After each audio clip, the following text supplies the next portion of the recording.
Fala pessoal, eu estou aqui com o Fábio Mazzola, excelente fisioterapeuta. Ele vai bater uma bolinha com a gente sobre alguns temas, mas antes disso ele vai se apresentar, dizer qual é a experiência dele na área, formação e depois a gente vai bater um papo. Muito bem. Rafael, eu sou formado em fisioterapia, formei no ano de 99 e desde então venho trabalhando com terapias manuais e posturais. A linha de trabalho foi sempre essa, observar os desequilíbrios os quais estavam presentes no corpo, tentar encontrar a causa e buscar as melhores respostas possíveis em cima das possibilidades as quais a gente tem na mão hoje em dia para isso. Excelente. Me fala um pouquinho, Mazzola, desse novo método de avaliação que vocês estão utilizando. Eu sei que está sendo um sucesso aqui, a gente quer saber um pouquinho mais sobre ele. Conta um pouquinho pra gente. Claro, muito bem.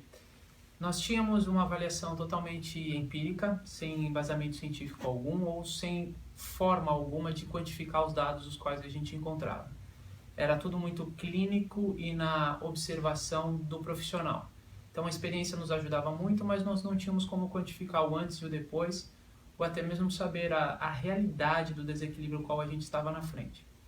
Uma vez que a gente começou a avaliar a força nos desequilíbrios antero-posteriores, laterais e até mesmo nos testes de rotação, agora a gente consegue ter a real análise de como o indivíduo se apresenta, de como o paciente se apresenta e como isso pode vir a evoluir ao longo da vida dele e como isso pode nos contribuir ao longo do tratamento. Então a gente tem observado melhores resultados porque a gente parte de um princípio de conhecimento da falha a qual tem, em que ponto essa falha e quão grande é esta falha. A partir de então a gente consegue equilibrar de uma forma mais consciente. Excelente. Conta um pouquinho da dinâmica do teste, como ele é feito, para o pessoal entender de fato como vai funcionar a forma de que esse teste vai ser conduzido. O paciente fica sentado, ele tem um aparato no tórax, o qual é conectado a uma máquina. Esta máquina consegue, entre outros fatores, calcular a força e o deslocamento, o qual é aplicado nela. Então nós pedimos uma flexão anterior de tronco, depois disso uma flexão posterior de tronco. Fazemos isto com algumas evoluções de pernas, membros inferiores, isto vai nos dar uma análise do padrão de rotação, bem como fazemos na mesma linha de raciocínio os desequilíbrios laterais, inclina hora para um lado, hora para o outro, e assim a gente vai ter a real força anterior, posterior, lateral direita, lateral esquerda, rotação à direita, rotação à esquerda. Qual é o público-alvo? Quem você indica fazer esse tipo de teste?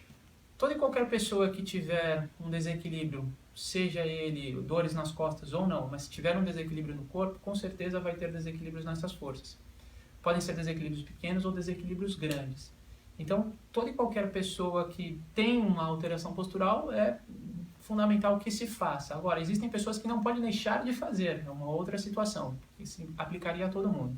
Mas quem não poderia deixar de fazer é quem tem dores nas costas ou patologias já instaladas, como escolioses, hipercifoses, hérnias de disco, situações como essas. Excelente. E o que isso modifica na prática clínica? O que esses resultados vão modificar na prática clínica, prática clínica do médico, do fisioterapeuta, ou na parte do treinamento já com o treinador, com o educador físico? E, melhor ainda, eu quero que você dê faça um breve resumo do que isso modificou na sua prática. O que isso gerou de resultado para você? Muito bem. Até tempos atrás, onde a gente não executava esse tipo de avaliação, nós não tínhamos o tempo ideal de alta desse paciente. A gente não sabia quando realmente o paciente estava preparado ou quando o paciente estava equilibrado. Quando ele poderia sair de uma situação terapêutica para ir para uma situação de exercício físico, de atividade física. Ou até mesmo partir para um treinamento físico, algo de performance.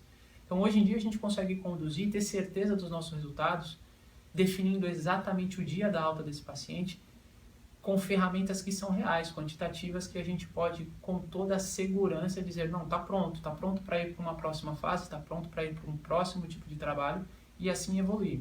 O que antes a gente fazia só com os olhos ou com uma observação clínica de forma até mesmo insegura, mas não tínhamos ferramentas para isso, foi suprido, foi sanado. Então nós estamos um passo à frente, ou alguns passos à frente de muitos que estão atrás, ainda fazendo com experiência clínica, tem os resultados, mas a gente pode agora quantificar e segurar 100% o que a gente vem fazendo. Então isso nos dá uma margem de erro muito pequena e uma segurança de trabalho 100% segura.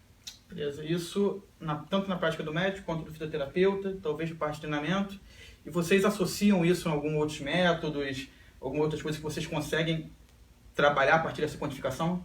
Muito bem, a gente vem executando um tipo de trabalho chamado MUST, onde a gente tenta equilibrar a flexibilidade do indivíduo com a força e saber qual das duas está deficiente e qual a diferença na balança quando a gente vai comparar um com o outro.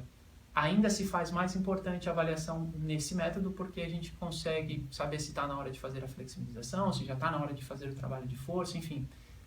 Trabalhando desta forma a gente está, novamente, passos à frente de quem faz um Pilates clássico, de quem faz um RPG clássico, de quem faz um iso-stretch clássico. Não que a gente esteja trabalhando melhor, mas nós estamos trabalhando de forma mais segura, mais consciente, mais técnica, mais científica do que se vinha fazendo antes. Excelente, tenho ouvido falar maravilhas desse método aqui. Eu não vejo a hora de chegar no Brasil. Obrigadão, Fábio. Obrigado, Rafael. Falou.